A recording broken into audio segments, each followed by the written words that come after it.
I'm going to be direct with you about something that keeps me up at night. Last week, I was reviewing our client portfolios at Oaktree, specifically looking at investors in their 50s and 60s who've accumulated somewhere between $100,000 and $500,000.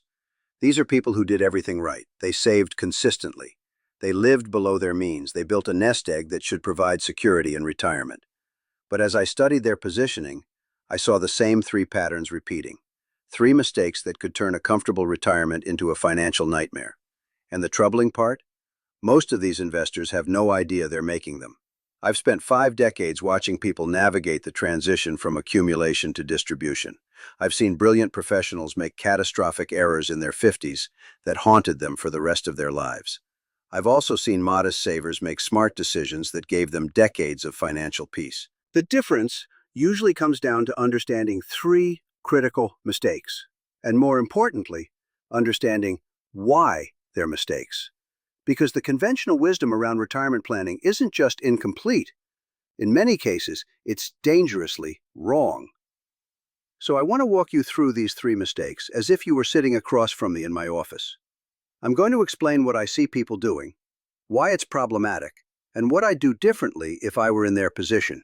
This isn't theory. This is what I'm actually advising people with real money and real retirement timelines.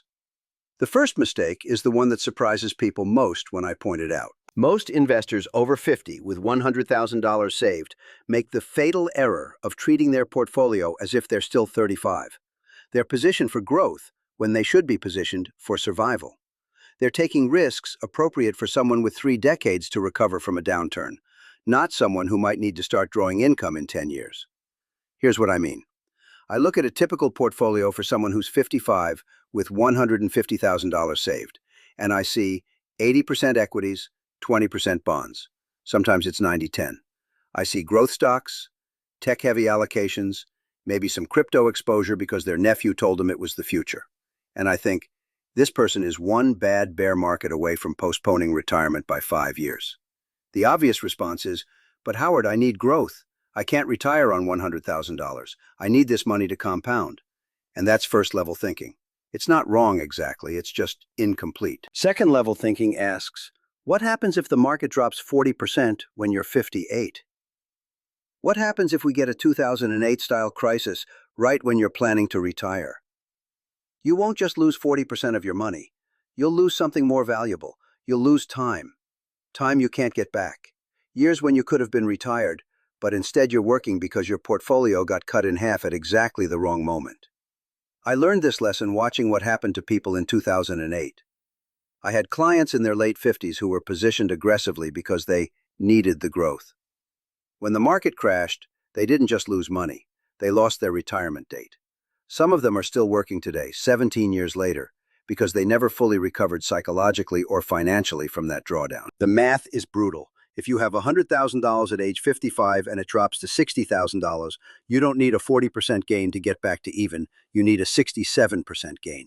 And if you're pulling money out to live on during that recovery period, the math gets even worse. You're fighting sequence of returns risk, and it's a fight most people lose. So what's the alternative? Am I suggesting you put everything in bonds and accept minimal returns? No. I'm suggesting you think about your portfolio in stages, not as a single monolithic thing. From 50 to 60, you're in what I call the danger zone. This is when a market crash can do the most damage to your retirement plans. During this decade, you need to be more defensive than you've ever been. I'd be looking at a 50-50 or 60-40 allocation, maybe 50% stocks, 40% bonds, 10% cash. I'd be focused on dividend-paying stocks, not growth stocks. I'd be thinking about capital preservation, not capital appreciation. I can hear the objection, but I'll miss out on gains if the market keeps going up. Yes, you will.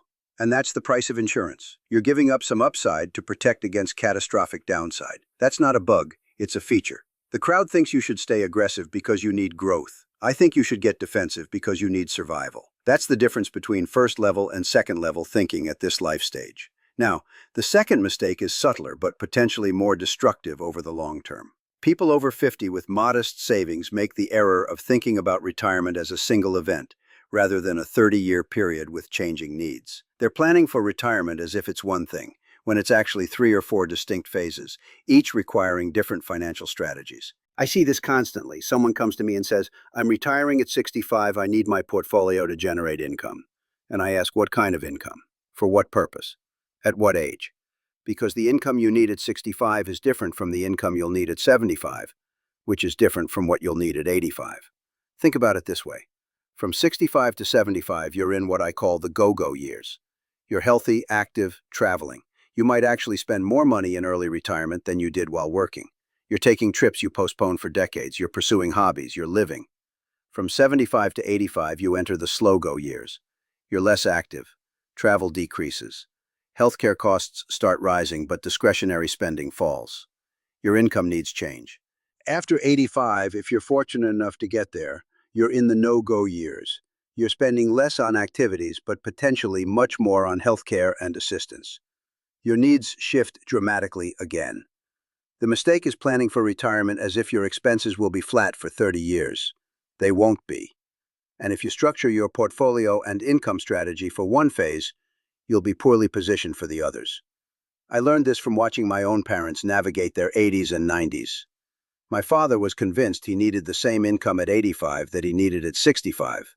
He was wrong.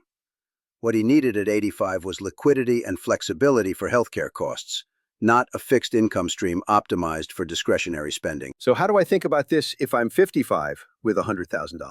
I'm mentally dividing my retirement into phases and thinking about what each phase requires. For the go-go years, I might need more liquid assets and income-generating investments. For the slow-go years, I'm thinking about a mix of income and growth to combat inflation. For the no-go years, I'm thinking about long-term care insurance, healthcare reserves, and estate planning. This is where most conventional retirement advice fails. It gives you a single withdrawal rate, usually 4%, and tells you to stick with it for 30 years. But that's not how retirement works. Your spending isn't constant. Your health isn't constant. Your needs change. The sophisticated approach is to think in phases and adjust your portfolio and withdrawal strategy accordingly. Maybe you spend 5% in your late 60s when you're traveling. Maybe you spend 3% in your late 70s when you're less active. Maybe you need to tap reserves in your 80s for healthcare. The point is flexibility, not rigidity. The crowd plans for retirement as a single event. I plan for it as a multi-decade journey with distinct phases. That's second-level thinking. The third mistake might be the most painful to acknowledge, but it's the one I see destroy more retirement plans than any other. People over 50 with $100,000 saved consistently underestimate their longevity and the compounding effect of inflation over a 30-year retirement. They're planning to make their money last 15 or 20 years when they might need it to last 30 or 35. And they're thinking about inflation as a 2% annoyance when it's actually a wealth destroyer over long time horizons. Let me give you the math that should terrify anyone planning retirement. If you're 65 today with $100,000 and you live to 95, which is increasingly common, that money needs to last 30 years. If inflation averages 3% over that period, the purchasing power of your money gets cut in half. What costs $100 today will cost $243 in 30 years. Most people don't internalize this. They think, I'll need $40,000 a year in retirement. Social Security will give me $25,000, so I need to generate $15,000 from my portfolio. That's manageable. But they're thinking about today's dollars, not future dollars. In year 1 of retirement, you need $15,000 from your portfolio. By year 10, assuming 3% inflation, you need $20,000 to maintain the same purchasing power. By year 20, you need $27,000. By year 30, you need $36,000. Your expenses don't stay flat, they compound. I watched this destroy my uncle's retirement plan. He retired in 1990 with what he thought was plenty of money. He'd done the math. He had his pension and Social Security and a modest portfolio. He'd be fine. But he made 2 mistakes. He underestimated how long he'd live, and he underestimated inflation's impact. By the time he reached his late 80s, his fixed income had lost so much purchasing power that he was struggling. He lived to 94, and the last decade was financially stressful in ways he never anticipated. The crowd thinks about retirement in today's dollars. I think about it in future dollars, adjusted for inflation and longevity. That's the difference. So what's the solution? How do you plan for a 30-year retirement with modest savings when inflation is eroding your purchasing power every year? First, you need growth assets in your portfolio throughout retirement. This is counterintuitive for many people. They think, I'm retired, so I should be in bonds and cash. But if you're 65 and might live to 95, you have a 30-year time horizon. That's long enough to weather market volatility and benefit from equity returns. You need stocks to combat inflation. The allocation I'd consider for someone in their 60s with $100,000 is something like 50% stocks, 35% bonds, 15% cash. Yes, you're taking equity risk, but you're taking it to protect against inflation risk, which is just as dangerous over long time horizons. You're not trying to get rich. You're trying to maintain purchasing power for 3 decades. Second, need to think seriously about delaying Social Security if you can. Every year you delay between 62 and 70 increases your benefit by roughly 8%. That's an 8% guaranteed inflation-adjusted lifetime return. You can't get that anywhere else.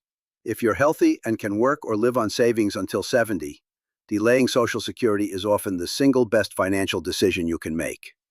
I know this is hard. People want to claim benefits as soon as possible.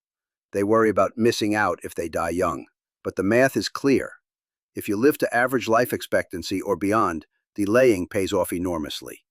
And it protects you against the exact scenario that destroys retirement plans, living longer than expected with fixed income that doesn't keep pace with inflation. Third, you need to be realistic about healthcare costs. This is where most retirement plans fail.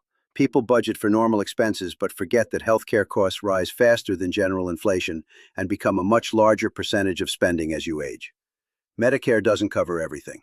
You'll have premiums, deductibles, co-pays, and potentially significant out-of-pocket expenses. And if you need long-term care, which roughly 70% of people over 65 will need at some point, the costs can be devastating. A year in a nursing home can easily cost $100,000 or more. I'm not trying to scare you. I'm trying to make you realistic. If you're 55 with $100,000 saved, you need to be thinking about these risks now, not when you're 75 and facing them. That might mean buying long-term care insurance. It might mean setting aside a specific healthcare reserve. It might mean planning to age in place with home modifications instead of assuming you'll move to a facility. The point is, don't underestimate longevity, don't underestimate inflation, and don't underestimate healthcare costs. These 3 factors, compounding over 30 years, are what separate comfortable retirements from financially stressful ones. Let me pull this together with something I've learned over 50 years of watching people navigate this transition. The biggest mistake isn't any single investment decision. It's a mindset error. People treat retirement planning as a problem to solve once and then forget about. They create a plan at 60, implement it at 65, and assume they're done. But retirement is dynamic, not static. Your needs change. Market conditions change. Your health changes. A plan that made sense at 65 might be completely wrong at 75. The investors who succeed in retirement are the ones who stay engaged. They review their situation annually. They adjust their withdrawal rates based on market performance. They rebalance their portfolios as their needs evolve. They're flexible, not rigid. I think about this with our clients at Oaktree all the time. The ones who do well aren't necessarily the ones with the most money. They're the ones who understand that retirement is a 30-year journey requiring constant adjustment. They're the ones who think in phases, not single events. They're the ones who plan for longevity and inflation, not just current income needs. If you're over 50 with $100,000 saved, you're at a critical juncture. The decisions you make in the next decade will determine whether you have a comfortable retirement or a financially stressful one. You can't afford to make these 3 mistakes. Staying too aggressive in your danger zone years, planning for retirement as a single event instead of multiple phases, and underestimating longevity and inflation. These aren't sexy mistakes. They're not about picking the wrong stock or timing the market badly. They're about fundamental strategic errors in how you think about the transition from accumulation to distribution. And they're completely avoidable if you understand what you're up against. I hope this changes how you think about your retirement planning, not because I want to scare you, but because I want you to be prepared. The investors who succeed are the ones who see risks clearly and plan accordingly. That's what I've tried to do throughout my career, and it's what I'd encourage you to do now. Thank you for your time.